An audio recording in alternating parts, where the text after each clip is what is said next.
Nah, dengan kondisi Spirit Zone yang telah Siron miliki, Siron berniat untuk menambahkan pengetahuan dalam jumlah yang besar yang nantinya bakalan menjadi kerangka pengetahuan yang baru. Dan Siron mungkin saja dapat menjadi seorang mage yang sesungguhnya. Nah, setelah Siron menutup buku yang telah dia baca, sesaat kemudian pintu perpustakaan pun kembali didobrak, yang dimana kejadiannya kali ini terjadi pada malam hari. Ryan rupanya telah kembali dari sesi latihannya selama sebulan. Ryan yang telah mendobrak pintu langsung berteriak kepada Siron dan menyebutnya sebagai brengsek.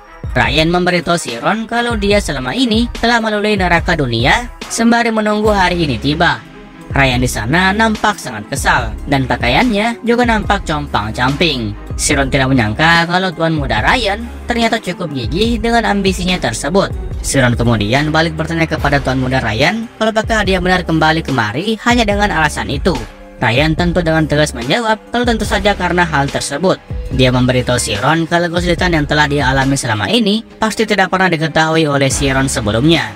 Ryan setiap hari terus disuruh untuk memanjat sebuah tebing dan terus memanjat tanpa henti. Dan setiap kali jari-jarinya merasakan kram dan ia berpikir bahwa dia akan segera mati, Ryan terus saja bertahan demi membalaskan dendamnya kepada Siron.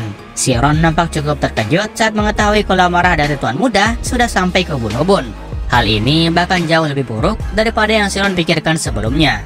Melihat Siron yang diam saja, membuat Ryan kembali bertanya kepadanya kalau apakah Siron saat ini berpikir kalau Ryan melakukan semua ini karena dia hanya mengalami sedikit kesulitan waktu latihan. Dia menegaskan kalau pada waktu itu Ryan hanya minta bantuan dari Siron agar bisa bersembunyi di bawah rak bukunya, dan Ryan mempercayakan Siron akan hal tersebut. Namun tanpa diduga, Siron tetap saja mengadukannya kepada sang master meskipun sudah diberikan sebuah tanggung jawab. Memikirkan hal itu saja membuat Ryan ingin muntah. Siron benar-benar merupakan seorang pengecut di mata Ryan saat ini. Siron membalas kalau dia sama sekali tidak mempunyai niatan untuk berkhianat kepada tuan muda Ryan.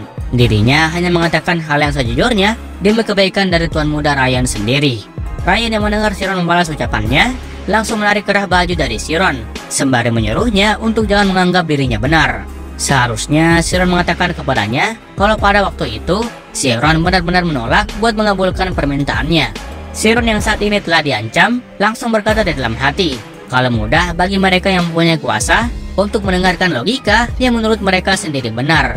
Rakyat jelata yang seperti Siron mau tidak mau harus dipaksa nurut dengan perkataannya. Siron yang sudah capek memikirkan hal tersebut kemudian kembali bertanya kepada tuan muda Ryan perihal lantas apa yang harus dilakukan sekarang. Melihat sikap tenang dari Siron membuat Ryan cukup terkejut. Ryan tahu kalau Siron ini merupakan seorang pelayan yang baru bekerja beberapa bulan di bawah keluarganya.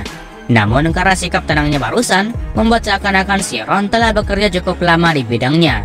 Ryan kemudian mulai tersenyum menyeringai dan hendak memberikan sebuah perintah kepada Siron.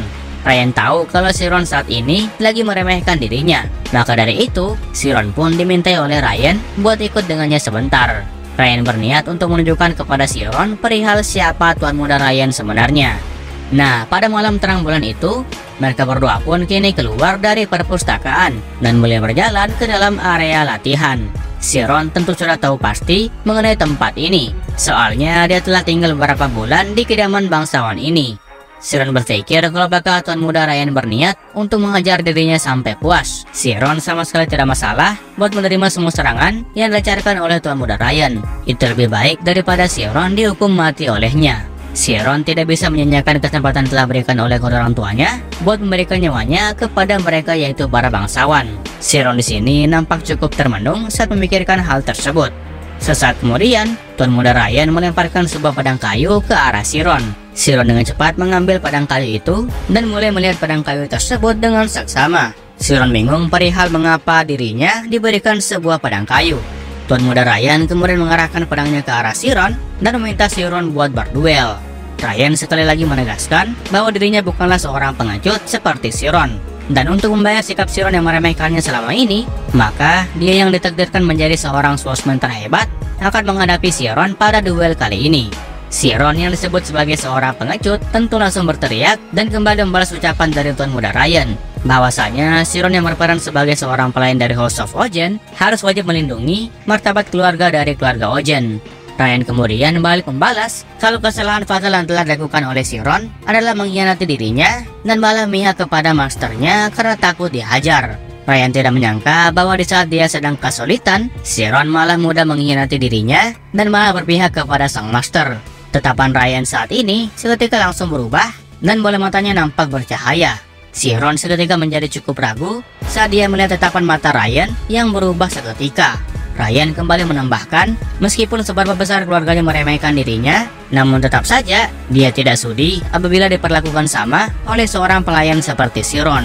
Ryan dengan senyuman yang jahat menyuruh si Ron buat melawannya. Dan mengingat terdapat perbedaan kasta di antara mereka berdua, maka Ryan pun mencoba untuk berbaik hati dan memberikan izin kepada si Ron buat menyerang duluan sebanyak 3 kali serangan.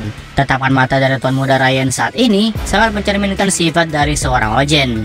Si Ron paham kalau pedang kayunya nampak cukup kokoh. Namun jika saja salah satu tulangnya berhasil patah di tempat ini, maka mau tidak mau, si Ron pasti bakalan dipulangkan ke rumahnya pada saat itu juga.